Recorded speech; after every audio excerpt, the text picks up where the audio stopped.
ॐ विश्वं दर्पणदृश्यमाननगरी तुल्यन्निजान्तर्गतं पश्यन्नात्मनि मायया बहिरिवोद्भूतं यथा निद्रया यस्साक्षात् कुरुते प्रबोधसमये स्वात्मानमेवाद्वयं तस्मै श्रीगुरुमूर्तये नमः इदं श्रीदक्षिणामूर्तये। बीजस्यान्तरिवाङ्कुरो जगदिदं प्राङ्निर्विकल्पं पुनः मायाकल्पितदेशकालकलना वैचित्रचित्रीकृतं मायावीव विजृम्भयत्यपि महायोगी वयस्वेच्छया तस्मै श्रीगुरुमूर्तये नमः इदं श्रीदक्षिणामूर्तये। तस्मै श्रीगुरुमूर्तये नमः इदं श्रीदक्षिणामूर्तये। ॐ सहना भवतु सहनौ भुनक्तु सह वीर्यङ्करवावहै तेजस्विनावधीतमस्तु मा विद्विषावहै। ॐ शान्तिः शान्तिः शान्तिः। सदाशिवसमारम्भां शङ्कराचार्यमध्यमाम् अस्मदाचार्यपर्यन्तां वन्दे गुरुपरम्पराम्। ॐ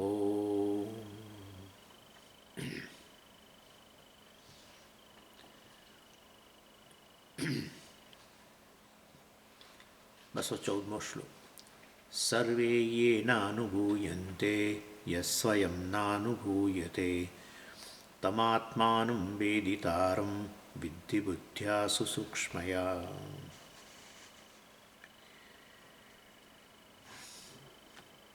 એટલે પંચકોશ વિવેકની ચર્ચા ચાલી રહી છે અને જે આ પ્રશ્ન કરેલો શિષ્યએ કે આ પંચકોશનો બાદ કર્યા પછી કશું રહેતું તો છે નહીં, તમે કહો છો પંચકોશથી વિલક્ષણ સાક્ષી છે, પણ મને તો એનો અનુભવ થતો નથી, કશું જ રહેતું નથી. હું શરીર નથી, હું મન નથી, હું બુદ્ધિ નથી, હું સ્મૃતિ નથી, હું લાગણીઓ નથી, હું ઇન્દ્રિયો નથી, હું ભૂખ નથી, તરસ નથી, કશું રહેતું નથી. તો પછી હવે તમે કહો છો કે એનો વિલક્ષણ સાક્ષી છે એ હોવો જોઈએ, ત્યાં પણ મને તો કંઈ અનુભવ થતો નથી, માટે ત્યાં તો અભાવ જ છે. એવો પ્રકારનો પ્રશ્ન થયો હતો. એટલે એના ઉત્તરની અંદર આચાર્ય કહી રહ્યા છે, શ્રી ગુરુ ઉવાચ, એમાં 213મા શ્લોકમાં કહ્યું, સત્યમુક્તમ ત્વયાવિદન નિપુણોસી વિચારણે અહમાદિ વિકારાસ્તે તદભાવ અયમ અપી અનુ. સત્યમ, તું જે કહું છું બરાબર જ છે કે નથી કશું દેખાતું, પણ પેલો દેખનારાને ક્યાં બાદ કરી શકવાનો છું? કશું જ દેખાતું નથી, કશું દેખાતું નથી એ બોલનારો તો રહ્યો કે નહીં હજુ? એટલે આપણે ધ્યાન નથી જતું એમ. એટલે નિપુણોસી વિચારણે, તું બહુ જ વિદ્વાન છું, તું ખરેખર પ્રશ્ન તારા એકદમ ઉત્તમ કક્ષાના હોય છે એમ કહે છે. એટલે આ રીતે એને પ્રોત્સાહન આપે છે. આવો પ્રશ્ન કરે તો મૂર્ખ છું આવું નથી કહેતા. અહમાદિ વિકારા, તે અહમાદિ વિકારા, અહમ વગેરે જે છે વિકાર, અહમ વિકાર છે, અહંકાર, એ તો મેં તમને સમજાવ્યું છે. બધા વિકાર છે. વિકાર એટલે જે બધું દેશકાળમાં મર્યાદિત છે બધું એ વિકાર કહેવાય, કાર્ય વિકાર કહેવાય, જગત વિકાર કહેવાય. તેમાં અહંકાર જગતમાં ક્યાંથી આવી ગયો? અહંકાર તો જગતનો અનુભવ કરે છે, અહંકાર એ જગત જ છે. કેમ? અહંકાર જગત છે, બદલાય છે માટે, જે બદલાય એ જગત, જાય તે ગચ્છતી તે જગત. તો અહમમાં પણ અહમમાં કેવી રીતે જગત આવ્યું? અંતઃકરણ, અહમ વૃત્તિ, અંતઃકરણ બદલાતું આવ્યું. જે અહમ બદલાય છે માટે ત્યાં એક વેશ, આત્મા જ, પરંતુ એક વેશ પહેરેલો જુદો દેખાય ને એવું છે. એકવાર વેશ પહેરો પછી જુદો, એનું નામે જુદું આપવું પડે. એક્ટર જુદો વેશ પહેરી લે, બરાબર છે, પછી આપણે એને થોડો કહીએ કે હજુ એક્ટર છે. જે વેશ પહેર્યો હોય એના આધારે નામ આપીએ. એટલે એવી રીતે આ વિકારી છે, અંતઃકરણ જ છે. અહમવૃત્તિ પણ અંતઃકરણ છે. કેવળ અંતઃકરણ એટલે આત્મા અહંકાર જે છે બીજું કંઈ નહીં, આત્મા એ અંતઃકરણ સાથેનું તાદાત્મ્ય, અહંકારનો વેશ. અહમાદિ વિકારા હાતે તદ અભાવ, અને એનો અભાવ પણ, એ બધાનો અભાવ જે છે આ બધા ત્યારે પણ અયમ અપી, અયમ આત્મા અપી અનુ, તો પાછો એ તો રહે છે જ, એ બધા છે ત્યારે તો છે જ, એ બધાનું અસ્તિત્વ સિદ્ધ કરવા અને ભાસવા, એને ભાષિત કરવા માટે, પણ એ બધા જતા રહે છે, લય પામે છે આ સુષુપ્તિ વગેરે, તો એ તો છે જ, એ કદી જાય નહીં ને આવે નહીં, છે જે છે તે આત્મા છે, બસ આટલું રાખવું. જે છે, જે ક્યારેય જાય નહીં આવે નહીં, પણ જે હંમેશા છે એનું નામ આત્મા, એને સત્કી, જે અભાવનો સાક્ષી અને ભાવનો સાક્ષી, કે છે એનો પણ સાક્ષી, બધા લય પામી ગયા તો એનો એ સાક્ષી, સદાય હાજર સાક્ષી. એટલે એ વસ્તુ અહીંયા સમજાવી રહ્યા છે કે સર્વે યેન અનુભૂયંતે યસ સ્વયં ન અનુભૂયતે વગેરે વસ્તુ, અને એની આપણે ચર્ચા ઘણી કરી. એટલે દરેકે બધી જ વસ્તુનો બાદ થઈ ગયો, તો બાદ કરનારો તો હજુ હંમેશા હાજર જ રહે છે. એટલે સર્વનો અભાવ છે, સર્વ વસ્તુઓ બાદ થઈ ગઈ એવું કહેનારો એ અભાવની અંદર હાજર છે, જે અભાવનો સાક્ષી કહેવાય. એટલે ક્યારે આવું ન બોલાય, કશું જ નહીં સમજી, કશું જ નહીં રહે તો આત્મા કેવી રીતે રહેશે, આવો પ્રશ્ન થતો હોય છે. સમજી બધું જ જતું રહે પછી આત્મા કેવી રીતે રહે? તમે કહો છો આત્મા તો કદી મરતો નથી, જન્મ નથી, મરણ નથી, બધું જ જતું રહ્યું એવું કંઈથી નક્કી કર્યું? ચાલો, પણ એવું તો થવાનું જ છે ને. હા, તો એવું થવાનું છે એનો સાક્ષી તમે જ છો, બીજું શું? બરાબર છે.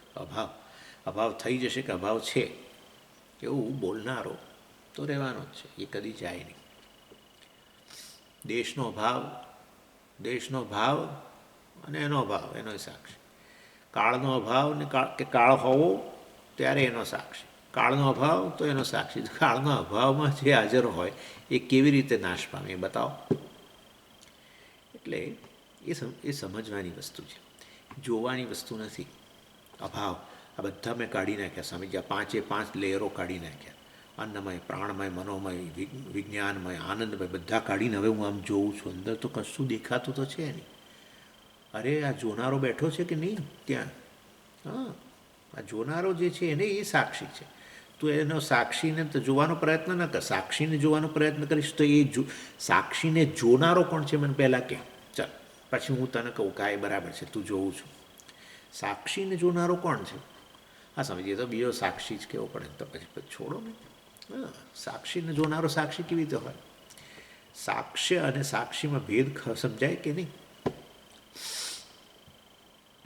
એટલે આત્મા ક્યારેય અનુભવનો વિષય ન બને, એટલું યાદ રાખવું. એનો અર્થ એવો નહીં કે આત્મા અનુભવનો વિષય ન બને માટે આત્મા માની લેવો પડે. જે અનુભવનો વિષય નથી બનતું, સમજીએ એને તમે માન્યતા રાખતા હોઈએ છીએ, એને આપણે માની લઈએ છીએ, બિલીફ. એવું અહીંયા નથી.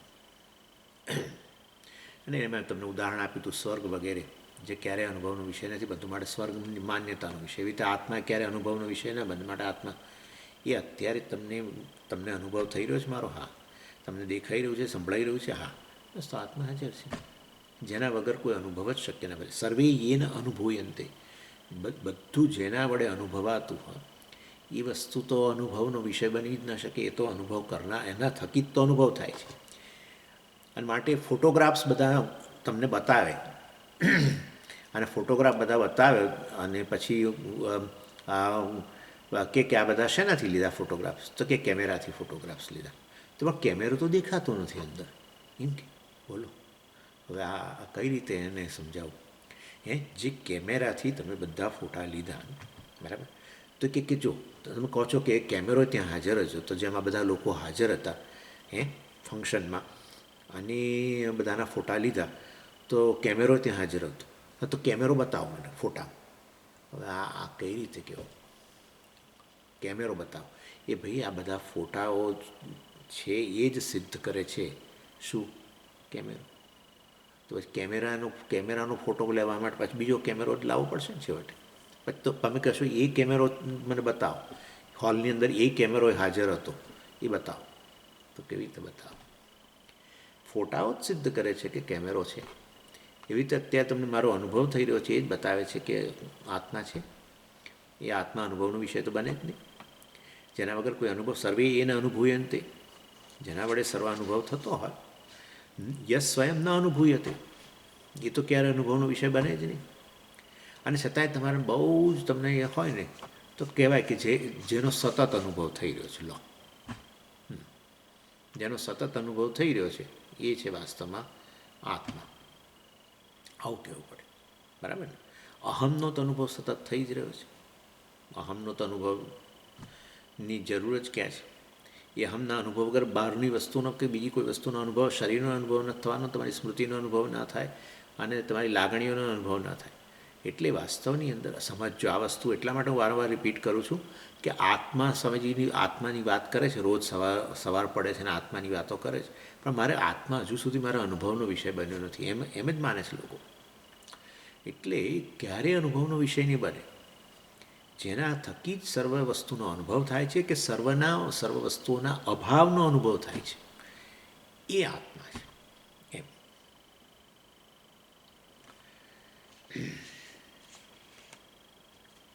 એટલે તો પછી એ હાજર છે એ વસ્તુ આપોઆપ જ સિદ્ધ થાય છે. એટલા માટે જ કહીએ છીએ ચૈતન્ય જે છે એને પ્રકાશિત કરવું, એનો અનુભવ કરાવવાની કંઈ જરૂર નથી. જેના જે અનુભવ વગર જ સિદ્ધ છે એ વસ્તુ વાસ્તવની આત્મા છે.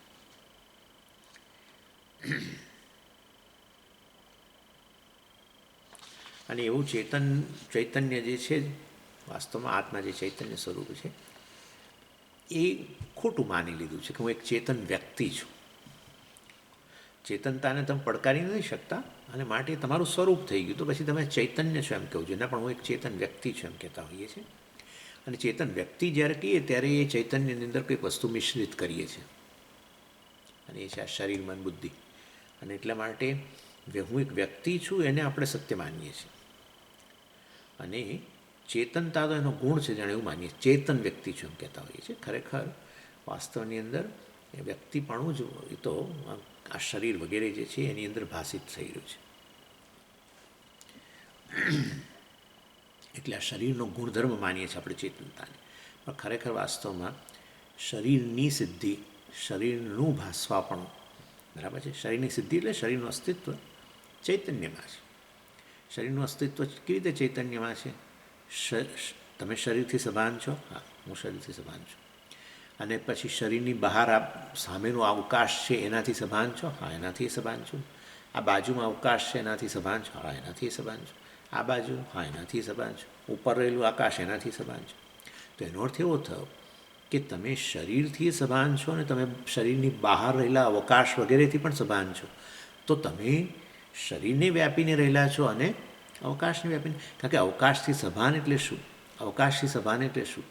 અવકાશ ચૈતન્યમાં પ્રકાશી રહ્યું છે, બરાબર છે? એટલે વાસ્તવની અંદર તમે શરીર જેટલા મર્યાદિત છો જ નહીં. જો શરીર જેટલા મર્યાદિત હોવ, ભલે તમે ચૈતન્ય, પરંતુ શરીર જેટલા જ મર્યાદિત હોવ તો શું થાય? ખાલી શરીરથી સભાન હો, બહારની વસ્તુઓનું તમને જ્ઞાન જ ન હોય, એનાથી સભાન જ ન હોય, એનો અનુભવ જ ન થાય. ના, આ બહાર રહેલા જગતનો અનુભવ કરો છો, જેવો શરીરનો અનુભવ કરો છો, બહાર રહેલા જગતનો અનુભવ કરો છો. તો એનો અર્થ એવો થયો તમે શરીર જેટલા મર્યાદિત નથી ને શરીરથી વિલક્ષણ પણ થઈ ગયા, બરાબર છે? એટલે વાસ્તવની અંદર જેનો અનુભવ કરો છો એનાથી તમે વિલક્ષણ, અનુભવ કરનારા વિલક્ષણ જ છે. આપણે જોયું નૈષ્કર્મ્ય સિદ્ધિમાં પણ અનુભવ કરનારો જે છે એ અનુભવના વિષયથી એ વિલક્ષણ જ હોય. અને માટે કોઈ દિવસ અનુભવનો વિષયને અનુભવ કરનારો એક તો બને જ નહીં. કેમેરાનો હું અનુભવ કરું છું મારી સામે, બરાબર છે? તો ક્યારેક હું હવે કેમેરો બની જઈશ કે અથવા કેમેરો છું એવું કહીશ, આવું બને જ નહીં ને. અનુભવનો વિષય તમારાથી વિલક્ષણ જ હોય. તો એવા સંજોગોની અંદર શરીરનો અનુભવ તમે કરો છો માટે શરીરથી વિલક્ષણ, શરીરની બહાર રહેલી વસ્તુઓ જગતનો પણ અનુભવ કરો છો. તમે અનુભવ કરો છો કારણ કે તમે ચૈતન્ય છો, ચેતન છો. એટલે વાસ્તવની અંદર ચેતન વ્યક્તિ ન બોલો. ચેતન વ્યક્તિ એટલે શું? કે હું વાસ્તવમાં દેહ છું, પરંતુ એમાં ચેતનતા રહેલી છે, એટલે માટે હું ચેતન વ્યક્તિ કહું છું. ના ના ના, તમે ચૈતન્ય છો. દેહ તમારામાં ભાસે છે અને આ દેહની બહાર રહેલી વસ્તુઓ તમારામાં ભાસે છે, માટે એ વાસ્તવની અંદર તમે ચૈતન્ય છો. તમે ચેતનતા નામનો ગુણ ધરાવતા નથી. હું દેહ છું સ્વામીજી, અને ચેતનતા નામનો ગુણવાળો દેહ ધરાવું છું, અર્થાત હું ચેતન વ્યક્તિ છું. ના, એ શરીર સાથેનું તાદાત્મ્ય બતાવે છે. તમે ચૈતન્ય છો. અને એટલે આ રીતે ઉલટું, અને આવું ઉલટું રહે છે એવું તમે પુરવાર કરો. પુરવાર જ છે ને. આવું તો આપણે દરેકમાં ઉલટું જ કહીએ છીએ. દરેકમાં ઉલટું કહીએ છીએ. સોનાની વીંટી ફલાણું આવું બધું બોલીએ છીએ. કોઈ દિવસ સોનાની વીંટી બોલાય જ નહીં. હા, સોનાની વીંટી નથી. સોનું કંઈ થોડો એનો ગુણ છે વીંટીનો. ના સમજી, સોનું ગુણ છે. જુઓ, ચાંદીની વીંટી, વીંટી વસ્તુ એ અસત્ય વસ્તુ, એટલે એ ઠોસ વસ્તુ. અને ચાંદી એનો ગુણ, સોનું એનો ગુણ, તાંબુ એનો ગુણ. ના ભાઈ ના, વાસ્તવમાં ઉલટું છે. વીંટીના રૂપમાં રહેલું સોનું છે, બરાબર ને? સોનાની વીંટી નથી, વીંટીના રૂપમાં રહેલું સોનું છે.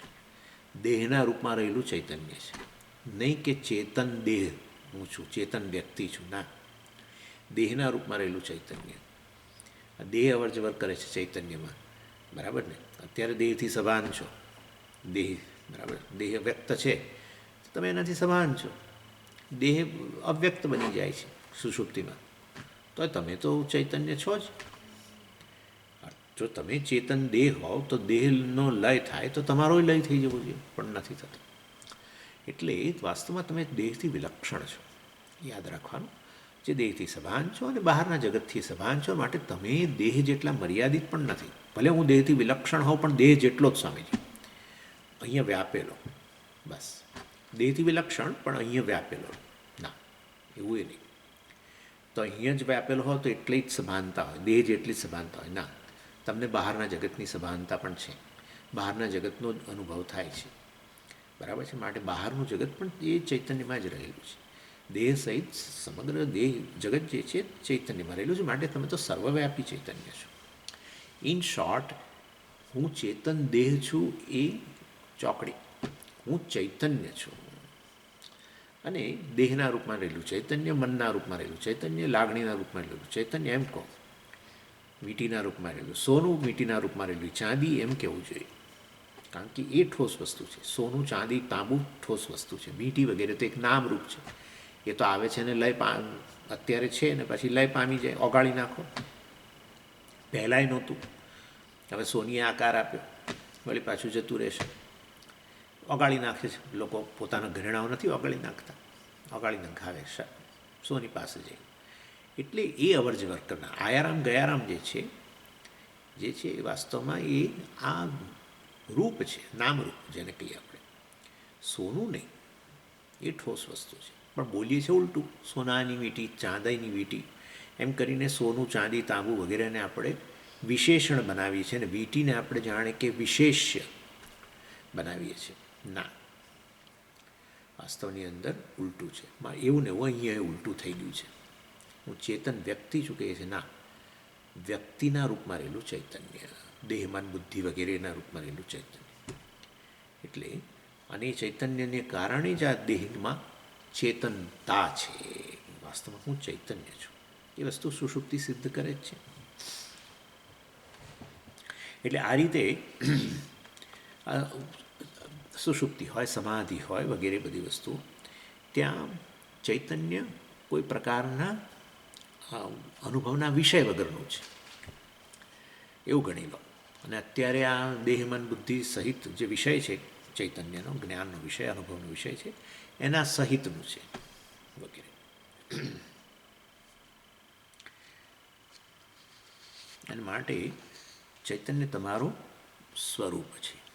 આપણે આટલે સુધી કરેલું, અને એ ચૈતન્ય વાસ્તવમાં એનો વિષય તરીકે અનુભવ ન થઈ શકે.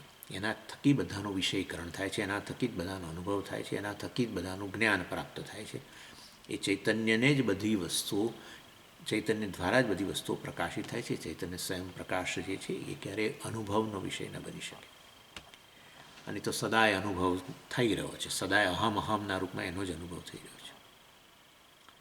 અને આવું આ પ્રકારે સમજવા માટે શું જોઈએ? એટલે આચાર્ય કહે છે સુસૂક્ષ્મયા બુદ્ધ્યા, સુસૂક્ષ્મયા બુદ્ધ્યા. આ સુસૂક્ષ્મ બુદ્ધિ અર્થાત આ પ્રકારે સમજણ પ્રાપ્ત કરવા માટે થોડી બુદ્ધિની સૂક્ષ્મતા જોઈએ, એ જરૂર. અને સૂક્ષ્મતા વગેરે એ ઈશ્વરના અનુગ્રહ વગેરેને કારણે આ પ્રકારની આપણી અમુક જીવનશૈલી હોય ને, તો બુદ્ધિની સૂક્ષ્મતા હોય. આમી અમુક પ્રકારની આપણી જીવનશૈલી હોય, ભૌતિક જીવનશૈલી હોય, બહિર્મુક્તાવાળી જીવનશૈલી હોય, તો પછી બધી આખો દિવસ વિષયોનું ચિંતન, જગતનું ચિંતન, જળ વિષયોનું ચિંતન હોય ને સતત, તો પછી આ વસ્તુ આવો પ્રકારનું સૂક્ષ્મ વિવેક ન કરી શકે જળ ચેતન વચ્ચેનું. કારણ કે વિષય જડાકાર થઈ ગયું છે, વિષયાકાર થઈ ગયું છે. માટે આવો પ્રકારનો જળ ચેતન આત્માનાત્મ વિવેક કરવા માટે છેવટે શું જોઈએ? થોડી બુદ્ધિની સૂક્ષ્મતા જોઈએ.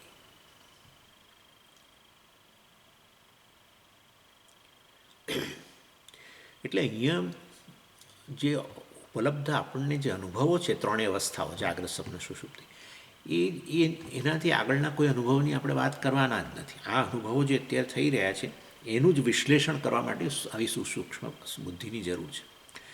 જે અનુભવોનું વિશ્લેષણ કરવાનું છે, એટલે અનુભવોનું વિશ્લેષણ થતું હોય છતાંય સમજાતું જ ન હોય, તો પછી એનો અર્થ એવો થયો કે બુદ્ધિ એટલી સૂક્ષ્મ નથી. કોઈ નવા અનુભવની વાત કરવાની હોય તો પછી આપણે કહીએ કે ભાઈ એ તો હવે બરાબર છે, ભાઈ એ તો મને અનુભવ છે આવો આત્માનો, તો જે ચોથી અવસ્થામાં રહેલો છે, સમાધિ અવસ્થામાં રહેલો છે. અને બાકી આ ત્રણ અવસ્થાઓથી ઉપર ઉઠવું પડે તમારે. આવું બધું કહો તો પછી તમે કહો કે ભાઈ તો મારે તો અનુભવ નથી, માટે તો તમને સ્વામીજી તમે અનુભવ છે તો તમે રાજી રહો, તમે સાક્ષીનો અનુભવ છે ને તો તમે રાખો, અમારે જરૂર નથી એવા નવા અનુભવની, અમારે તો આ જે છે તે બરાબર છે. પણ શાસ્ત્ર ક્યારેય નવા અનુભવની વાત કરતું જ નથી. તમે જુઓ, અવસ્થા ત્રય સાક્ષી કહે છે. આ ત્રણેય અવસ્થાનો સાક્ષી, ત્રણેય અવસ્થાઓ જેના વગર, એટલે કે જાગ્રત, સ્વપ્ન, સુષુપ્તિ જેના વગર સંભવી ન શકે. અને એ ત્રણેય અવસ્થાઓની અંદર, વાસ્તવની અંદર જે ખરેખર સારભૂત છે, જેના વગર અનુભવ જ શક્ય ન બને જાગ્રત, સ્વપ્ન, સુષુપ્તિનો, એ છે આ સાક્ષી. બરાબર છે? જે અવસ્થાઓ બદલાવાની સાથે બદલાતો નથી. અવસ્થાઓ બદલાવા સાથે પેલો અહંકાર બદલાય. જાગ્રત પુરુષ ગયો અને સ્વપ્ન પુરુષ આવે, સ્વપ્ન પુરુષ ગયો અને સ્વપ્ન અને સુષુપ્ત પુરુષને વગેરે, એટલે એ અહંકાર, એટલે એ અહંકાર તો બદલાય, તો આપણે એ તો કહીએ છીએ અંતઃકરણ જ છે. તો પરંતુ વાસ્તવની અંદર આ સાક્ષી તો સદાય હાજર જ હોય છે. એટલે જે અવસ્થાઓ છે એનો એનાથી વિલક્ષણ, ત્રણેયમાં વ્યાપેલો અને છતાંય ત્રણેયથી વિલક્ષણ એવો આ સાક્ષીની વાત કરી છે. કોઈ દિવસ અવસ્થા ચતુષ્ટય સાક્ષી નથી કહેતા. એટલે કે ત્રણ અવસ્થાઓ જતી રહીને એમાં ચોથી અવસ્થાની અંદર એ સાક્ષીઓ ઉપલબ્ધ છે. ના, ત્રણ અવસ્થાઓનો સાક્ષી કહીએ છીએ. એટલે કે અત્યારે તમે જાગ્રત પુરુષ કહો છો ત્યારે પણ તમે વાસ્તવમાં સાક્ષી જ છો. જાગ્રત પુરુષ એ તો ખાલી કેવળ અંતઃકરણ છે, અહંકાર છે. બરાબર ને? અંતઃકરણ જે જાગ્રત જે છે એમાં અહમપણું છે. That's it. આત્માનું તાદાત્મ્ય છે એની અંદર. મેં તમને કહ્યું વેશ પહેર્યો, આ જાગ્રત મનનો વેશ પહેરેલો આત્મા, એને આપણે શું કહીએ? જાગ્રત પુરુષ કહીએ. પણ એ આત્મા તો છે, સાક્ષી બેઠેલો જ છે ત્યાં. એટલે એ તો જાગ્રત મન જે છે એની સાથે તાદાત્મ્ય કર્યું. જેમ પેલો એક્ટર વેશ સાથે તાદાત્મ્ય કરી લે, કદાચ માની લો, ખબર ન ભૂલી ગયો પોતાને, સમજો એવું બને નહીં, પણ ભૂલી ગયો હું કોણ છું, અને ભિખારીનો વેશ પહેરીને એની સાથે તાદાત્મ્ય કરીને પછી એ સાચે જ પોતાને ભિખારી કહે તો કેવી સ્થિતિ થાય? એવી સ્થિતિ થઈ ગઈ છે આપણા બધાની. અજ્ઞાન જે અનાદિ છે એના કારણે અંતઃકરણ સાથે તાદાત્મ્ય, અંતઃકરણની જે અવસ્થા હોય એની સાથે તાદાત્મ્ય, બસ. એટલે અંતઃકરણ પૂરેપૂરું જાગ્રત છે અત્યારે. તો તમે ખાલી તમારી જાતને તમે શું કહેશો? તમે પોતાને માટે શું કહેશો? હું જાગ્રત પુરુષ છું. એવું નહીં કે હું આ જાગ્રત મન છે એનો સાક્ષી છું.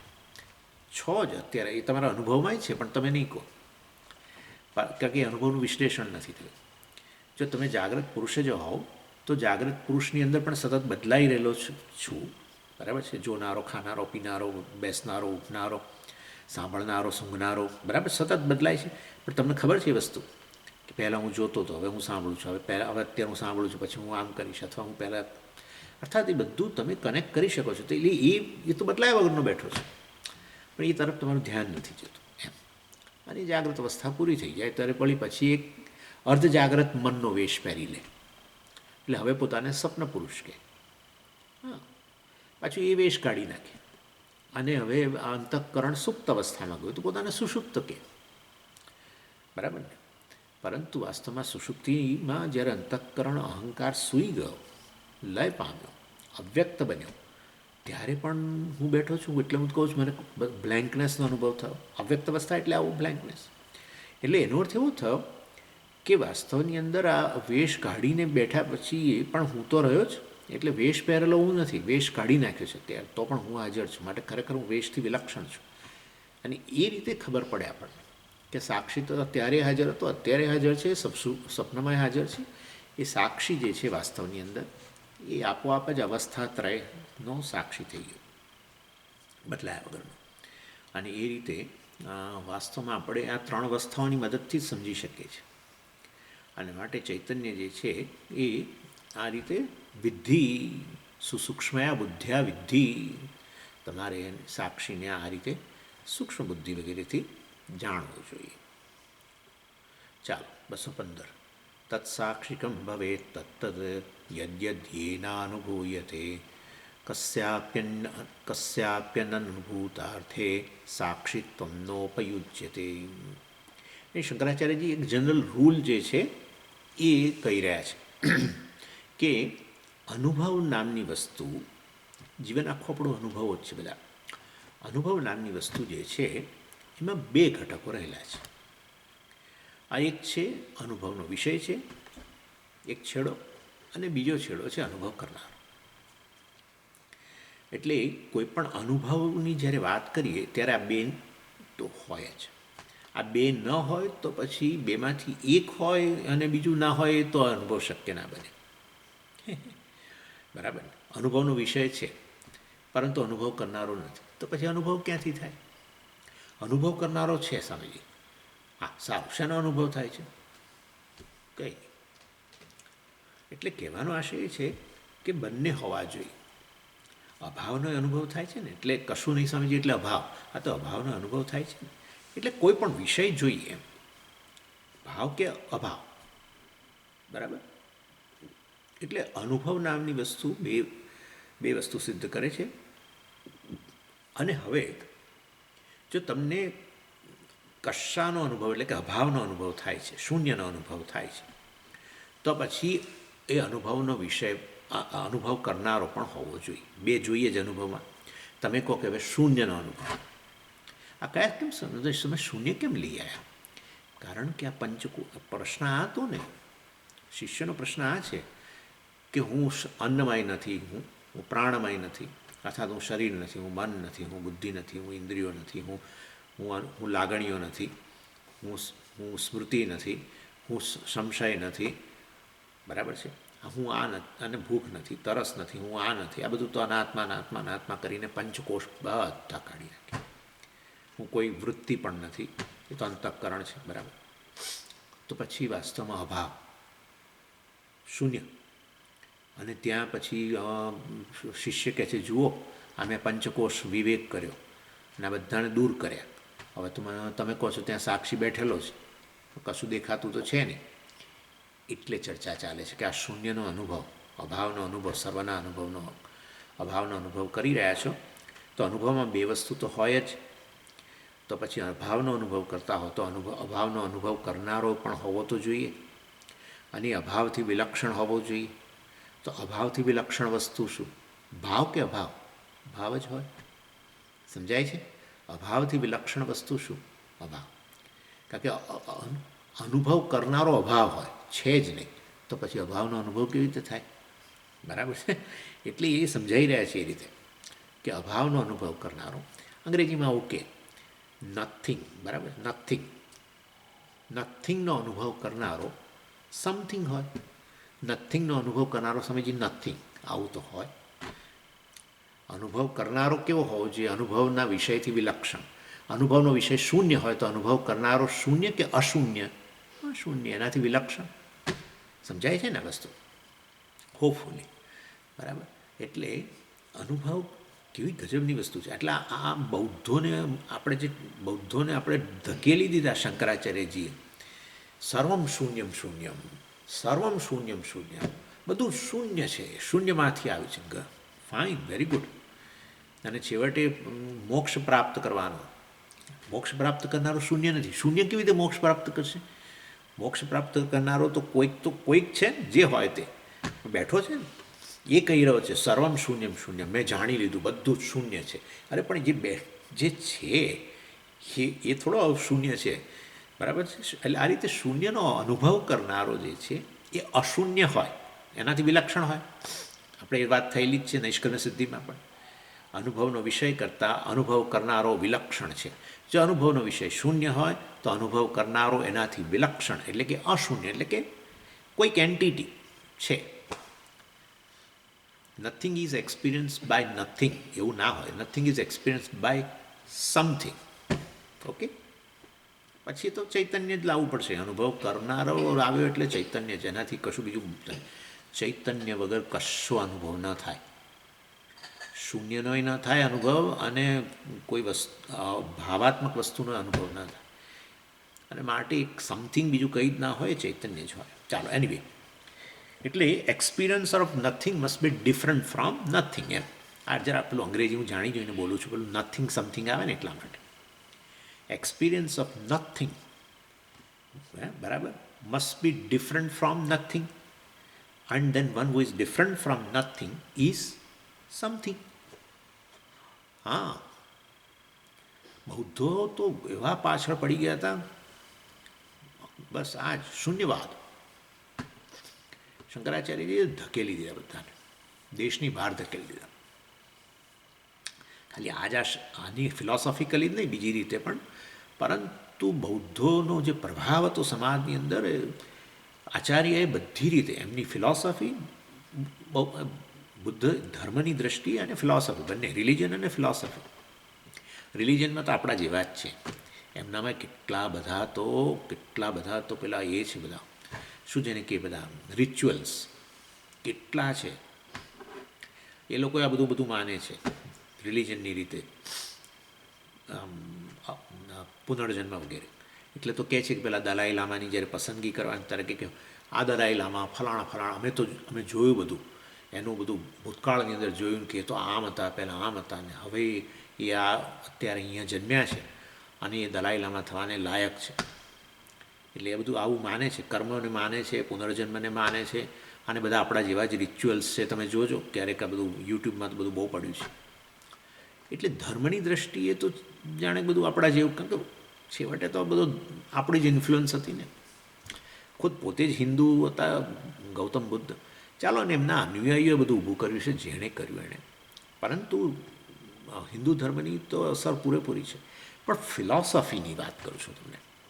ફિલોસોફીની રીતે પણ છેવટનો એમનો આ સર્વમ ક્ષણિકમ સર્વમ શૂન્યમ વગેરે વગેરે, સર્વમ દુઃખમ એમના 4 નોબલ ટ્રુથ. એનીવે, છેલ્લે આ લોકોનો શૂન્યવાદ, માધ્યમિકોનો શૂન્યવાદ. સારું, બધું શૂન્ય, બસ આવું શૂન્યતાને પ્રાપ્ત કરવી, એને નિર્વાણ કહેવાય, મોક્ષ કહેવાય. કોણ પ્રાપ્ત કરે છે? શૂન્યને પ્રાપ્ત કરે છે કે શૂન્ય પ્રાપ્તિ કરવાની હતું? હવે પ્રાપ્ત કરવાની જરૂર નથી, કારણ કે પોતે શૂન્ય જ છે. શૂન્યની પ્રાપ્તિ કેવી રીતે કરવાની હોય? પ્રાપ્તિનો વિષય તો એનાથી ભિન્ન હોવો જોઈએ. તો એ પ્રાપ્તિ શૂન્યની કરવાની હોય તો એ તો અશૂન્ય જ હોવો જોઈએ. એટલે કોઈ દિવસ વેદાંતિ કહે છે અભાવની સિદ્ધિ જ ન થાય, સર્વ અભાવની સિદ્ધિ થઈ જ નહીં શકે. સ્વામીજી, થઈ જશે. પ્રલયની અંદર બધું જ જતું રહેશે, બરાબર છે. આવું આ પ્રલયમાં જતું રહેશે એવી પ્રકારની શક્યતા વાળો પણ હજુ બેઠો જ છે. ચૈતન્યથી જ સિદ્ધ થાય બધું. એનીવે, એટલા માટે માંડુક્યની અંદર કહ્યું આત્મા માટે પ્રપંચોપશમમ, સર્વ પ્રપંચનો ઉપશમ એટલે રહિત, પ્રપંચ રહિત છે. એટલે પ્રપંચ રહિત એટલે શું? પ્રપંચ એટલે આ બધું જાગ્રત પ્રપંચ, સ્વપ્ન પ્રપંચ, સુષુપ્ત પ્રપંચ, અથવા કાર્ય પ્રપંચ, સમગ્ર કાર્ય પ્રપંચ, સ્થૂળ પ્રપંચ, સૂક્ષ્મ પ્રપંચ, કારણ પ્રપંચ. સ્થૂળ શરીર, સૂક્ષ્મ શરીર, કારણ શરીર, વ્યષ્ટિ સમષ્ટિ, બધું સમગ્ર શાંત થઈ ગયું. સર્વભાવ જુઓ. તો એના માટે શબ્દ વાપર્યો. શું? પ્રપંચોપશમ. આત્મા માટે, તુર્ય માટે વાપર્યો ત્યાં. હા, એટલે એ સર્વનાશ, એ શૂન્ય સિદ્ધ કરનારો, એ સર્વના અભાવની અંદર બેઠેલો. કેવી રીતે બેઠેલો? અભાવ પ્રકાશિત થઈ રહ્યો છે. શેમાં પ્રકાશિત થઈ રહ્યો છે? ચૈતન્યમાં. માટે તો કહો છો ભાવ થઈ ગયો, સર્વભાવ થઈ ગયો. સર્વભાવને પ્રકાશિત કરનારો, સર્વભાવને વ્યાપીને રહેનારો તો ગયો છે.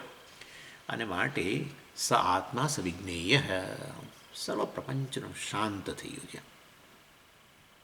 એટલા માટે ત્યાં શાંત પછી કહેવામાં આવ્યું. ચાલો એની હમણાં વાત કરું છું. તો યદ્યદ્યેન અનુભૂયતે, જે કંઈ વસ્તુનો અનુભવ થાય રહ્યો છે, જે કંઈ વિષયોનો અનુભવ થઈ રહ્યો છે, એના અનુભવ કરનારા વગર શક્ય ન બને. એટલે યદ્યદ્યેન અનુભૂયતે, જે વસ્તુનો અનુભવ થાય છે, તત્તત્તે તે વસ્તુના અનુભવ તત્સાક્ષિકમ ભવતી, એ અનુભવનો સાક્ષી હંમેશા હોય. ત્યારે આચાર્ય રૂલ રજૂ કર્યું, યદ્યદ્યેન અનુભૂયતે તત્તત્ સાક્ષિકમ ભવતી. આ રૂલ આપણે યાદ રાખવાનો. જે વસ્તુનો અનુભવ થાય છે તે વસ્તુનો સાક્ષી રહેલો જ હોય, અનુભવ કરનારો રહેલો જ. ઇનફેક્ટ એ અનુભવ કરનારાને જ સાક્ષી કહેવામાં આવે છે. આપણે સામાન્ય રીતે કહીએ ને, આવું નહીં, તમને ખબર હશે ગણિતમાં આપણે આવું બધું કરતા હતા કે એક્સનો અનુભવ થયો, આવું આપણે એક્સ વાય આવું બધું ધારતા હતા. ધારો કે એક્સનો અનુભવ વાય દ્વારા થયો, તો એ વાય એક્સનો સાક્ષી કહેવાય. બસ આટલું યાદ રાખો. કોઈ એક્સ વસ્તુનો અનુભવ વાય દ્વારા થાય છે, તો એ વાયને એક્સનો સાક્ષી કહેવાય. દેટ્સ ઇટ, અનુભવ કરનારો સાક્ષી.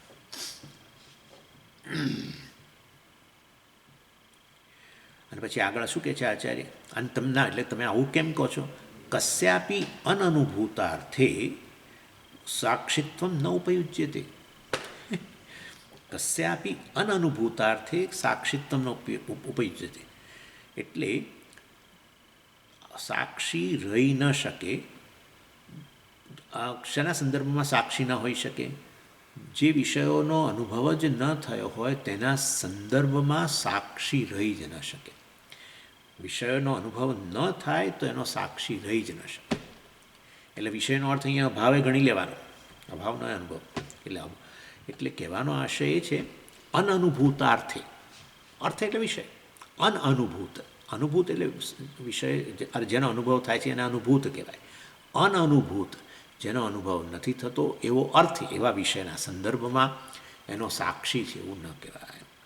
માટે જ્યારે જેનો પણ અનુભવ થાય, અભાવનો કે ભાવનો, દેશના ભાવનો કે દેશના અભાવનો, કેમ આ લઈ આવ્યા? તમારો જ અનુભવ, તમારો જ સુષુપ્તિ, તમારો જ અનુભવ છે. તો સુષુપ્તિમાં શેનો અનુભવ થાય છે તમને કહો? જગતમાં કઈ વસ્તુ એવી છે જેનો તમે સુષુપ્તિમાં અનુભવ કરો છો?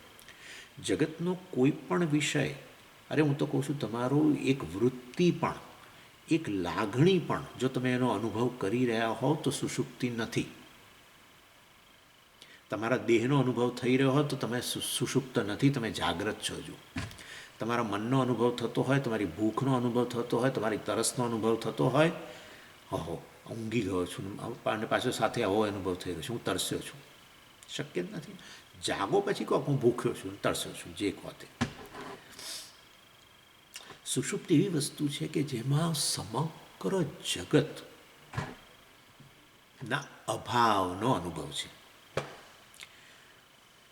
એટલે સુષુપ્તિને પણ અનુભવ કહેવાય છે, જેમાં કોઈ વિશેષ અનુભવ ન થાય એવો અનુભવની અવસ્થા સુષુપ્તિ છે. વિશેષ દેશ, કાળ, સ્વામી, કમ્પ્યુટર, ફલાણું ઢીકણું, બરાબર, કોઈ વિશેષ અનુભવ નહીં. સર્વ વિશેષોના અનુભવના અભાવરૂપી અનુભવ. અને માટે ત્યાં પેલો જે બેઠો છે સુષુપ્તિમાં, એ સાક્ષી છે. અને એ જ સાક્ષી જાગ્રતની અંદર વેશ પહેરીને પછી જાગ્રત પુરુષ રૂપે જગતનો અનુભવ કરે છે. ત્યારે એ સાક્ષી બેઠો છે. સાક્ષી વગર તો કોઈ અનુભવ જ શક્ય નથી, એને પણ કહીએ છીએ. માટે જાગ્રતમાં તમને અનુભવ થઈ રહ્યો છે જાગ્રતના વિષયોનો અને જાગ્રત પુરુષનો પણ. જોનારો, ખાનારો, પીનારો, બોલનારો, સૂંઘનારો, બરાબર છે, સાંભળનારો. મને ખબર છે હું અત્યારે સાંભળું છું, મને ખબર છે હું જોઉં છું. હા, એટલે તમે એ સાક્ષી છે. મને ખબર છે, મને ખબર છે, અથવા મારો અનુભવ છે કે હું અત્યારે સાંભળનારો છું સ્વામીનો ક્લાસ વગેરે. એટલે આ રીતે વાસ્તવની અંદર, અને દાખલા કે ના સમજવું, તો હવે હું અત્યારે સાંભળનારો નથી. દાખલા તરીકે કંઈક કાનમાં તકલીફ, બંને કાન બંધ કરી દીધા, ચાલો હો, તો મને ખબર છે કે હું સાંભળનારો નથી અત્યારે, આંખો બંધ કરી દીધી, બરાબર. તો તમે કહેશો મને ખબર છે કે હું અત્યારે જોઈ શકતો નથી અથવા જોતો નથી, બરાબર છે. એટલે એનો અર્થ એવો થયો કે પેલો જોનારો, સાંભળનારો જે છે એનોય અનુભવ કરનારો અને વિષયો એ આ સાક્ષી વગર કશું ના બને.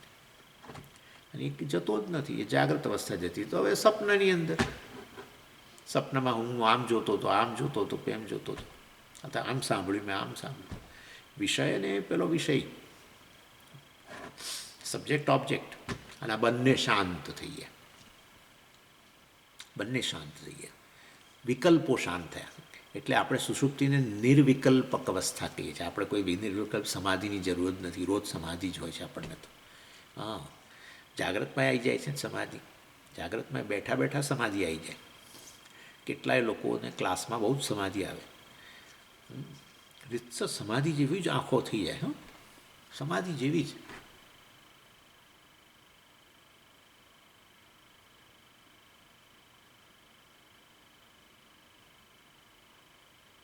આંખો આપણને લાગે કે હવે તો સ્થિર કરી દીધી આંખો. આંખો બંધ ના થાય, એટલે આંખો બંધ ના થાય, ખુલ્લી આંખે પણ એકદમ જાણે સમાધિ સ્થિતિ, નિદ્રા સમાધિ સ્થિતિ, સંચાર પદયો. એની એટલે કહેવાનો આશય છે, એટલે આચાર્ય કહે છે કસ્યાપી અનનુભૂતાર્થે સાક્ષિત્વ ન સંભવતી. અનુભવનો વિષય ન હોય તો એ અનુભવ કરનારો જ નથી, તો પછી સાક્ષી બોલવાનો તો પ્રશ્ન જ નથી રહેતો. આ બંને જનરલ રૂલ તરીકે તમે આ મંત્ર, આ શ્લોક યાદ રાખજો. આચાર્ય અહીંયા એક જનરલ રૂલ બતાવે છે. કસ્યાપી એટલે કોઈ પણ વિષયના સંદર્ભમાં, એમ અનનુભૂતાર્થે, કસ્યાપી અનનુભૂતાર્થે, કોઈ પણ વિષય જેનો અનુભવ જ નથી થઈ રહ્યો, તો પછી એનો અનુભવ કરનારો પણ નથી રહેતો, અને પછી તો પછી સાક્ષીનો તો પ્રશ્ન જ નથી, કારણ કે અનુભવ કરનારાને સાક્ષી કહેવામાં આવે છે. ચાલો આગળ, 216. અસૌ સ્વસાક્ષિકો ભાવ યતસ્વેનાનુભૂયતે અતઃ પરમ સ્વયં સાક્ષાત પ્રત્યગાત્મા ન ચેતર. એટલે હવે એ જે, ત્યાં તો એટલી બધી અભાવની ચર્ચા ન થઈ, કારણ કે વિષયોના અભાવના અનુભવના સંદર્ભમાં એ અનુભવ કરનારાને સાક્ષી કહેવાય. અને જો કોઈ પણ વિષયનો અનુભવ ન થાય તો વાસ્તવમાં એનો અનુભવ કરનારો પણ ન રહે, તો પછી સાક્ષી તો પ્રશ્ન જ નથી. એટલે એને એ વાત કરી. હવે એ વસ્તુને અહીંયા એક્સટેન્ડ કરે છે અભાવ માટે. બસ એ કહે છે અસૌ સાક્ષિક અભાવ. પેલો એસ જેવું જે દેખાય છે એ એસને કાઢીને તમારે અ મૂકી દેવાનું, એને અવગ્રહ કહેવાય. અંગ્રેજીમાં આ લોકો એને સિગ્મોઇડ કહે છે. આ બધી પેલી ગ્રામરના રૂલ છે.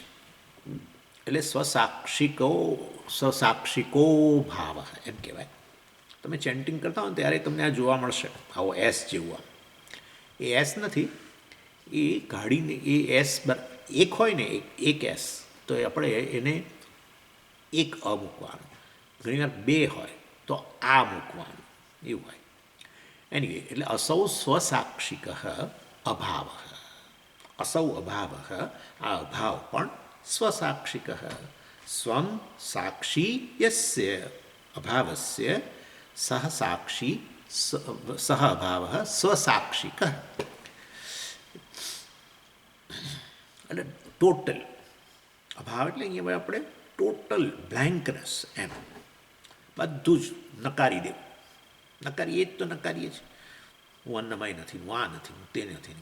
હા આખું નિર્વાણ ષટકમાં નથી નથી નથી નથી નથી નથી નથી નથી. અને એવો અભાવ જે છે પૂર્ણ ભાવ, એનો પણ વાસ્તવમાં સાક્ષી છે. યતઃ સ્વેન અનુભૂયતે. અભાવ છે તો અભાવ મતલબ તો આવો અભાવ રહેલો છે, પૂર્ણ ભાવ રહેલો છે, એનો પણ સ્વેન અનુભૂયતે, પોતાના દ્વારા જ એનો અનુભવ થાય છે. એટલે સ્વસાક્ષિક. એટલે આગળ પૂર્વમાં જે નિયમ કહો એ નિયમ અહીંયા હવે તમે મૂકી શકો.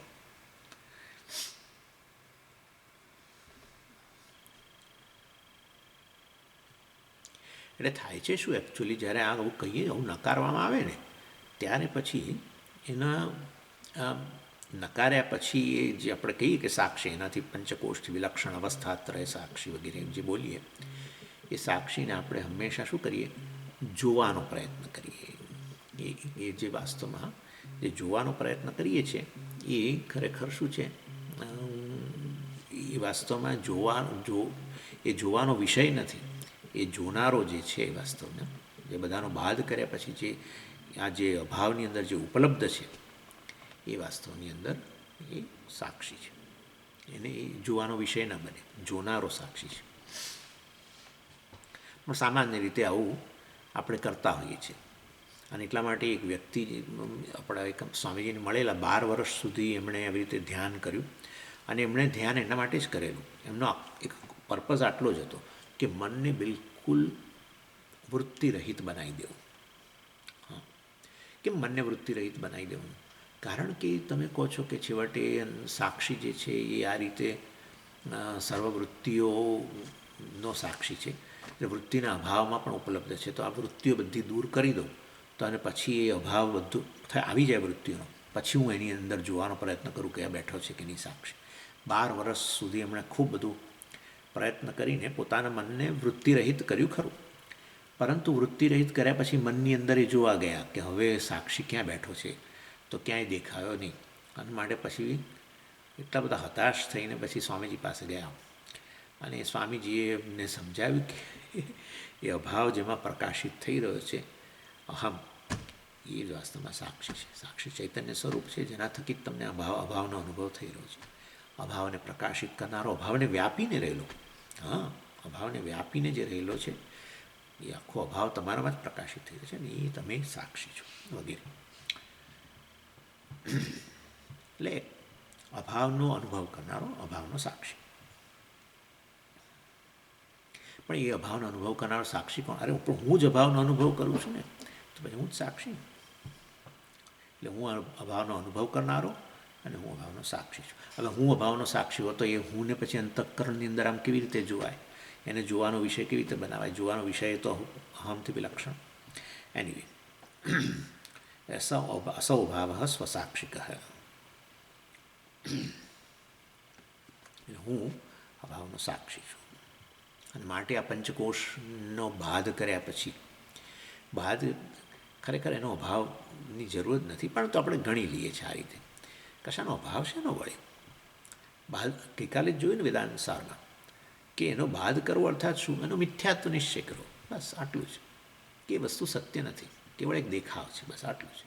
એ જ આપણે તો અભાવ એટલે આપણા માટે કોઈ બીજો અભાવ નથી. અભાવ સિદ્ધ જ ન થઈ શકે, કારણ કે દરેક વસ્તુ ભાવરૂપ છે. એ ભાવરૂપ છે કારણ કે એની અંદર વિદ્યમાન શું વસ્તુ છે? આત્મા સત સ્વરૂપે વિદ્યમાન છે. બધી જ વસ્તુમાં છે પણ સાબિત થાય છે, બધી વસ્તુમાં નથી પણ ક્યાં સાબિત થાય છે. પરંતુ સુષુપ્તિ વગેરેનો આ રીતે આપણે ઉદાહરણ લઈને બતાવીએ છીએ કે જ્યારે બધી વસ્તુનો અભાવ થઈ જાય ત્યારે એ અભાવનો પ્રકાશિત કરનારો તો હજુ બેઠો જ છે, એનો અનુભવ કરનારો જે છે એ જ આ સાક્ષી છે. એની દૃષ્ટિએ પંચકોશનો અભાવ જે છે એ પંચકોશના અભાવની અંદર પણ એ સાક્ષી હાજર છે. એટલે તમે જ્યારે ધ્યાનમાં બેસો અને આ રીતે બધી વૃત્તિઓનો બાદ કરો અને ત્યારે એ જે બ્લેન્કનેસ, ત્યારે તમે હવે વૃત્તિઓ બિલકુલ જતી રહી, ત્યારે હવે કશાકની આવવાની અપેક્ષા રાખીને આમ બેસશો નહીં. હા, હવે વૃત્તિઓ ગઈ છે, હવે પેલો સાક્ષી હમણાં આવશે અથવા આમ પોપઅપ થશે અંદર, એવું કશું માનતા નહીં. આ અભાવની સાક્ષી જે બેઠો છે, અભાવથી જે અભાવને પ્રકાશિત કરનારો છે એ છે વસ્તુ. અને એટલા માટે જ આપણે કહીએ છીએ કે ખરેખર તો આ દેહ છે, દેહને પ્રકાશિત કરનારો, દેહને વ્યાપીને રહેલો આત્મા છે. દેહના અભાવને વ્યાપીને રહેલો પણ આત્મા છે. દેહના અભાવને એટલે દેહની વૃત્તિ હવે રહી નથી વગેરે. સુષુપ્તિમાં તમને દેહની સભાનતા જ નથી. દેહની સભાનતા શેના થકી હોય? દેહાકાર વૃત્તિ, બરાબર છે. તો દેહાકાર વૃત્તિ અત્યારે છે જ નહીં, અંતઃકરણ જ લય પામી ગયું. તો જાણેનો વિષય દેહ જે છે એ વૃત્તિનો વિષય પણ જાણે લય પામી ગયો. અને જ્યારે આવું લય પામી ગયું ત્યારે વાસ્તવની અંદર એ ભાવ જે છે એને પણ પ્રકાશિત કરનારો એ એ ચૈતન્ય છે, સાક્ષી છે. એટલે હું કોણ છું? એટલે હું ખરેખર આ દેહ નથી, ચેતનતા ધરાવતો દેહ નથી. હું તો દેહને વ્યાપીને રહેલું ચૈતન્ય છું. જો આટલું આ વસ્તુ સમજવાની છે. હું ચેતન દેહ નથી, એક વ્યક્તિ મતલબ હું ચેતન દેહ નથી, પરંતુ વાસ્તવની અંદર દેહને વ્યાપીને રહેલું અને એ રીતે દેહને ચેતનવંતો બનાવનારો ચૈતન્ય છું. અને માટે દેહનો અભાવ થઈ જાય તો પણ હું ચૈતન્ય હાજર છું. દેહના અભાવને પણ પ્રકાશિત કરનારો સાક્ષીના રૂપમાં હાજર છું. એટલે એક સ્મોલ શિફ્ટ થોડી. એટલે હું દેહ છું જે ચેતનતાથી વ્યાપેલો છે એવું નહીં, હું ચૈતન્ય છું જે દેહને વ્યાપીને રહેલું છું. અને એવું ને એવું તમે વૃત્તિ માટે પણ કહી શકો. હું વૃત્તિ નથી, અંતઃકરણ નથી જે ચેતનતા ધરાવે છે. હું વાસ્તવમાં ચૈતન્ય છું જે આ વૃત્તિને વ્યાપીને રહેલું છું. અને માટે વૃત્તિના અભાવમાં પણ હું એના અભાવને પ્રકાશિત કરનારો ચૈતન્ય હાજર છું. આ બહુ મોટી વસ્તુ થઈ ગઈ ને. વૃત્તિના અભાવમાં પણ હું ચૈતન્ય રહેલું છે જે વૃત્તિના અભાવને પ્રકાશિત કરું છું. વૃત્તિના અભાવને પ્રકાશિત કરું છું અર્થાત હું પોતે શાને કેવો છું? વૃત્તિ રહિત છું, અંતઃકરણ રહિત છું. વૃત્તિ રહિત છું એને જ શું કહેવાય? સાયલન્સ કહેવાય. લોકો બિચારા સાયલન્સ શોધે છે. મનને શાંત કરવું છે સ્વામીજી, મનને શાંત કરવું છે. અરે તમે શાંત સ્વરૂપ છો. એટલા માટે ત્યાં પ્રપંચોપશમમ પછી સીધું શાંતમ કહ્યું માંડુક્યની અંદર. તુરીએ આત્મા માટે શું કહ્યું? પ્રપંચોપશમમ શાંતમ શિવમ અદ્વૈતમ ચતુર્થમ મન્યંતે સ આત્મા સવિજ્ઞેય. એટલે પ્રપંચમાં વૃત્તિ આવી ગયું, અંતઃકરણ આવી જ ગયું. બરાબર. પ્રપંચ જગત, પ્રપંચ એટલે બધું પંચ પંચવાળું, એને પ્રપંચ કહેવાય. પ્રકૃષ્ટ પંચ, પંચ બધું પંચ પંચ છે. બસ બધું પંચ પંચ પંચ. કયું પંચ બેસાડ્યું છે? ના ના પંચ ભાઈ. એ પંચ એ પણ પાંચનો સમૂહ હોય છે.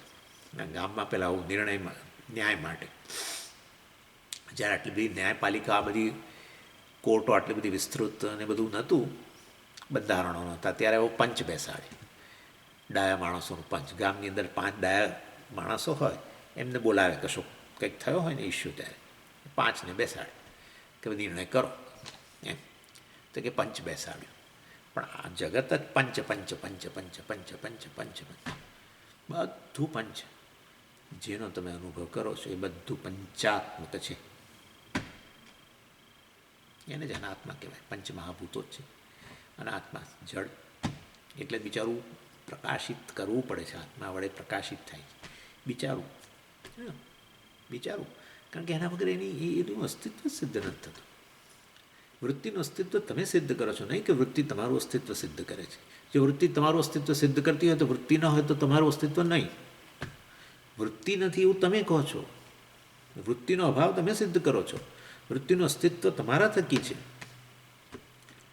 વૃત્તિનો અભાવનું અસ્તિત્વ પણ તમારે અભાવ છે. મતલબ વૃત્તિ નથી ત્યારે તમે છો. માટે વૃત્તિ તમારું અસ્તિત્વ સિદ્ધ નથી કરતી, તમે વૃત્તિ અને કે વૃત્તિના અભાવનો સિદ્ધ કરો છો. વૃત્તિનો ભાવ કે ભાવ સમજી લો. એટલે એ રીતે વાસ્તવની અંદર વૃત્તિને તમે વ્યાપીને રહેલા છો અને એ રીતે વૃત્તિ પ્રકાશિત થાય છે, વૃત્તિનું અસ્તિત્વ સિદ્ધ થાય છે. માટે તમે ખરેખર વૃત્તિ રહિત છો, સાયલન્સ છો. આ જેટલું કરશો એટલું જીવનની અંદર સાયલન્સ આવી જશે. 5 મિનિટમાં થઈ જાય. 5 જ મિનિટ. શું 5 મિનિટ કરો છો? આવું કોઈ દિવસ અમે તમને સાંભળ્યા નથી આવું પ્રકારનું બોલતા. હા, અંતઃકરણને છે ને થોડું, અંતઃકરણને નિર્ધ્યાસનને અનુકૂળ બનાવવાની જરૂર હોય છે. નિર્ધ્યાસનને અનુકૂળ બનાવવું અર્થાત એ પ્રકારનું મન જે છે એ બનાવવા માટેની ટેકનિક કે જે અવાજ સંભળાય છે ને એ અવાજ સાંભળનારો આપણું જે મન, મતલબ એ વાસ્તવની અંદર કોઈ રિએક્શન નથી આપતું. જો તમારે આવી મન જોઈતું હોય, એવાઇડિંગ માઇન્ડ કહેવાય એને, તો આવું તમે ચેતન છો એટલે અવાજ તો આપોઆપ જ સંભળાશે તમારા નિર્ણય વગર. તમારે કોઈ સંકલ્પ કરવાની જરૂર નથી હવે હું સાંભળું, કશું નહીં. બસ અંતઃકરણને શાંત કરીને બસ જે અવાજ આવે છે એ સાંભળો અને કોઈ રિએક્શન નહીં. બસ રિએક્શન આપવા જશો તો પછી આમ નવો અવાજ જે આવી રહ્યો છે નહીં સંભળાય. આવું 5 મિનિટ કરશો ને તમારું મન એટલું બધું શાંત થઈ જશે કે ના પૂછવા. અને ત્યારે પછી આવું ચિંતન થાય કે આ વૃત્તિ જે છે શબ્દાકાર વૃત્તિને પ્રકાશિત કરનારો છું ને હવે કોઈ શબ્દ નથી સંભળાતો, હવે શબ્દાત્કાર વૃત્તિ નથી અથવા અંતઃકરણમાં કોઈ વૃત્તિ નથી, એવા સાયલન્ટ માઇન્ડને હું પ્રકાશિત કરનારો હું સાયલન્સ જ છું. અર્થાત કોઈ વૃત્તિ ન રહી તો હું ત્યારે એવા વૃત્તિ રહિત મનમાં હું જ છું. અર્થાત હું તો વૃત્તિ રહિત જ છું. ખરેખર તો વૃત્તિ રહિત મનને પ્રકાશિત કરનારો હું ત્યાં બેઠો જ છું. એટલે અભાવને પ્રકાશિત કરનારો, વૃત્તિના અભાવને પ્રકાશિત કરનારો પોતે વૃત્તિથી રહિત હોય કે ના હોય, હોય જ નહીં. એ વૃત્તિ રહિત જે છે સદાય ચૈતન્ય વૃત્તિ રહિત જ છે, અંતઃકરણ રહિત જ છે. અંતઃકરણ તો મિથ્યા છે આપણે, ચાલો એની. એટલે એ રીતે સાયલન્સ એટલે ઇમિડિયેટલી પ્રપંચોપશમમ કયા પછી શ્રુતિએ માંડુક્યની અંદર કહ્યું શાંતમ, સદાય શાંત છે. આવું તમને થોડીક સ્પષ્ટતા આવે, સહેજ સ્પષ્ટતા આવે ને શાંતિ માટેના બધા પ્રયત્નો તમે વલખા જે છે ને બધા દૂર કરી દો. હા, બધા વલખા દૂર થઈ જાય. હું ચેતન દેહ નથી, પરંતુ દેહને વ્યાપીને રહેલું ચૈતન્ય છું. હું ચેતન વૃત્તિ નથી, એમ ચેતન દેહ નથી, એમ ચેતન વૃત્તિ પણ નથી. ચેતન અંતઃકરણ નથી, અંતઃકરણ કે વૃત્તિને વ્યાપીને રહેલું હું ચૈતન્ય છું. એ વૃત્તિ છે ત્યારે એને વ્યાપીને રહેલું ચૈતન્ય છું, માટે વૃત્તિ ચેતનાત્મક થાય છે. દેહ પણ ચેતનાત્મક થાય છે મારી સન્નિધિથી જ. દેહ કે આ મન કે વગેરે બધા શાંત થઈ જાય ત્યારે પણ હું એના અભાવને પ્રકાશિત કરનાર બેઠો છું. અર્થાત હું તો દેહથી વિલક્ષણ છું, વૃત્તિથી વિલક્ષણ છું, વૃત્તિ રહિત છું, શાંત છું. શાંતમ શિવમ, બસ હું શાંત સ્વરૂપ છું જાણ્યું તો થઈ ગયું કલ્યાણ. કલ્યાણ થઈ ગયું ને. જે વસ્તુ ઝંખો છે જીવનની અંદર એ તો પ્રાપ્ત છે તમને, એ વસ્તુ સમજાઈ ગઈ. શિવમ એટલે વૃત્યાત્મક મન, ક્રિયાશીલ મન, એને હું વ્યાપીને રહેલો છું. વૃત્તિના અભાવવાળું મન, ત્યારે તો મન જ નથી, લય પામી ગયું, વૃત્તિ રહિત. બરાબર છે. એટલે વાસ્તવની અંદર ત્યારે હું ત્યાં બેઠો છું. આ તો મારામાંથી જ અંતઃકરણ આવું આમ ક્રિયાશીલ જાગ્રત થાય છે, ક્રિયાશીલ બને છે અને લય પામી જાય છે.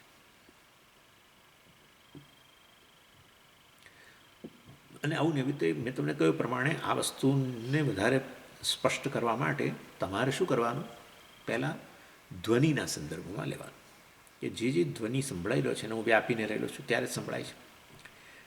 અત્યારે સ્વામીના શબ્દો હોય, કોઈ મશીનનો અવાજ હોય, કોઈ વાહનનો અવાજ હોય, બરાબર, કે ઘરની કોઈ વ્યક્તિના ખોખારાનો અવાજ હોય, કંઈ પણ સર્વ અવાજોને હું પ્રકાશિત કરું છું. ને એ અવાજોની વચ્ચે રહેલું સાયલન્સ છે ને હું પ્રકાશિત કરું છું. બરાબર છે. એટલે શબ્દાકાર વૃત્તિઓ બધી જે ઉત્પન્ન થાય છે, શબ્દો જે છે એ બધી શબ્દાકાર વૃત્તિ દ્વારા આપણને સંભળાય. અને કોઈ રિએક્શન નહીં, કોઈ રિએક્શન નહીં. ઇનફેક્ટ એવું કહેવાનું કે આ બધા શબ્દો, શબ્દાકાર વૃત્તિ છે કે આ બધા શબ્દો છે એ તો મારા સાયલન્સને બરાબર વધારે એનરીચ બનાવે છે, વધારે જાણે સમૃદ્ધ કરે છે. કારણ કે એના દ્વારા તમે તમારું સ્વરૂપ જે છે એના તરફ તમારી નજર જાય છે. શબ્દો કેવા છે, આને બદલે આવો હોવો જોઈએ, સ્વામી આને બદલે આમ બોલવું જોઈએ, પેલી પક્ષી આવો અવાજ કરે છે એને બદલે આવો અવાજ કરવો જોઈએ, પેલું આમ કરવું જોઈએ, ગયું, પતી ગયું. હવે આ મન ઉપલબ્ધ નથી કોન્ટમ્પ્લેશન માટે. અરે જપ કરવા માટે નહીં, એબાઇડિંગ માઇન્ડ એટલે એબાઇડિંગ માઇન્ડ, કોઈ રિએક્શન નહીં. એટલા માટે તો આ પેલું રાગદ્વેષની વૃત્તિની વાત કરીએ છીએ. આ બધું જ્ઞાન પ્રાપ્ત કરવા રાગદ્વેષની વૃત્તિની શા માટે વાત કરીએ છીએ? આ કારણસર. કારણ કે એ અહીંયા એજન્ડા અહીંયા બેઠેલો છે. આ નહીં, આવું નહીં, આવું જ હોવું જોઈએ, આવું નહીં, આવું જ હોવું જોઈએ, ફલાણું આવું નહીં, આવું જ હોવું જોઈએ, પતી ગયું. તો આવું તો મન બિલકુલ વિક્ષેપવાળું, અત્યંત વિક્ષિપ્ત ચિત્ત છે. એમાં પછી ક્યાં ધ્યાન? ન જપનું જપ ધ્યાન કે ન આત્મધ્યાન, કોન્ટમ્પ્લેશન, નિધિધ્યાસન પણ નહીં. આ એક સરસ ટેકનિક છે. જપથી પણ શરૂઆત કરી શકાય અથવા એમનેમ જ 5 જ મિનિટ કે જે કંઈ અવાજ સંભળાય છે, બરાબર છે, મને સાંભળવાની કોઈ ઇંતેજારી નથી કે આ શબ્દ પછી શું આવશે એવી કોઈ ઇંતેજારી એ નથી. પરંતુ એ જેમ જેમ ધ્વનિ ઉત્પન્ન થાય છે એમ તેમ સંભળાતા જાય છે. બસ આટલું. કોઈ ધ્વનિને પકડી રાખવાની મને ઈચ્છા નથી, કે કોઈ ધ્વનિ ન જ હોવો જોઈએ, દૂર થઈ જવો જોઈએ, એવી ઈચ્છા નથી. બસ એ ધ્વનિને સાંભળનારો હું, અને ધ્વનિના ભાવને બરાબર. એક ધ્વનિ સંભળાયો, પૂરો થઈ ગયો, બીજો ધ્વનિ એની વચ્ચે એનો ગાળો, ત્યારે હું ધ્વનિના ભાવને પ્રકાશિત કરનારો. ધ્વન્યાત્મક વૃત્તિ, શબ્દાકાર વૃત્તિ, એનો અભાવ થઈ ગયો, તે વચ્ચે વૃત્તિના અભાવમાં પણ બેઠેલો છું. એટલે તો અભાવ પ્રકાશિત થયો, અભાવનો અનુભવ થયો છે મને. તો હું ચેતન ત્યાં બેઠેલો જ છું. બેઠેલો છું અર્થાત એટલે હું ચેતન રહેલો જ છું, કે જે અભાવને પ્રકાશિત કરે. આમ ખરેખર તો હું વૃત્તિ રહિત છું. આવો ઓમકારથી પણ કરી શકો. ઓમકારથી લોકો કેટલાય કરે છે. ઉપાય કયો, એટલા માટે ત્યાં ઉપાય બતાવ્યો માંડુક્યમાં, કે જો તમને આ જ્ઞાન ન થતું હોય તો ઓમકારનો આશ્રય લો. ઓમકારનો ઉચ્ચારણ કરો, ધ્વનિ નેચરલી અંદર એ તો મતલબ વૃત્તિના રૂપમાં, કંઈ મોટેથી બોલવાની જરૂર નથી. એટલે ઓમ બોલો અને શાંત થાય. જો સાયલન્સમાંથી જ આવી એ વૃત્તિ અને સાયલન્સમાં જતી રહી, વળી પાછું ફરી ઓમ એ આવ્યું, સાયલન્સમાંથી જ આવ્યું, બરાબર છે. બીજો ઓમ ફરી ઓમ બોલ્યા, એ પહેલાં સાયલન્સ હતું. આખી વૃત્તિ બોલાવીને હવે પાછું શું આવ્યું, ફરી સાયલન્સ જ આવ્યું. તો એનો અર્થ કે બોલાઈ રહ્યું હતું, શબ્દ આવ્યા હતા શેમાંથી, આવ્યું હતું શેમાંથી, સાયલન્સમાંથી જ આવ્યું હતું.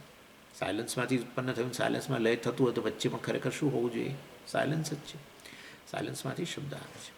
એની ખરેખર હું તો સાયલન્સ છું, હા, શાંત છું. એટલે એ પછી વૃત્તિઓ બાધિત ન, વૃત્તિઓ પછી તમને હેરાન ન કરે, કારણ કે તમે જાણો મિથ્યા છે, તો એનું અસ્તિત્વ જ મારાથી સિદ્ધ થાય છે, મારાથી જ ભાષિત થાય છે, વગેરે. એટલે thoughtful mind I pervade, silent mind I pervade, etcetera. Active body I pervade, passive body I pervade, એમ. એટલે આ રીતે વાસ્તવની અંદર હું તો એબ્સોલ્યુટ સાયલન્સ છું. હું એવું સાયલન્સ છું કે જે ક્યારે ડિસ્ટર્બ જ ન થાય. ડિસ્ટર્બ કરી, કારણ કે સ્વરૂપને કેવી રીતે ડિસ્ટર્બ કરો, અંતઃકરણની શાંતિ તો ડિસ્ટર્બ થાય. એટલા માટે બહુ અંતઃકરણ શાંત થાય છે, પછી કોઈ કે કશું કંઈક મોટો ઘાંટો પાડીને આપણને બોલાયા, કે કંઈક તોછડાઈથી બોલાયા આપણને ગયું. અંતઃકરણની શાંતિ તો વાસ્તવમાં એ તો વૃત્તિ થોડોક સમય જતી રહે, પછી તો આવે. એ તો અંતઃકરણનો સ્વભાવ છે વિચારવું, એટલે વૃત્તિઓ તો ઉત્પન્ન થયા કરે. અંતઃકરણની શાંતિ મારી શાંતિ નથી. અંતઃકરણની પ્રવૃત્તિ અને નિવૃત્તિ બંનેને પ્રકાશિત કરનારો હું વૃત્તિ રહિત છું. અને આવું તમારું સ્વરૂપ છે, કેવળ છે, વગેરે. ચાલો બસ. ઓમ પૂર્ણમદ પૂર્ણમિદમ પૂર્ણાત પૂર્ણમુદચ્યતે પૂર્ણસ્ય પૂર્ણમાદાય પૂર્ણમેવાવશિષ્યતે. ઓમ શાંતિ શાંતિ શાંતિ. હરિ ઓમ શ્રી ગુરુભ્યો નમઃ. હરિ ઓમ.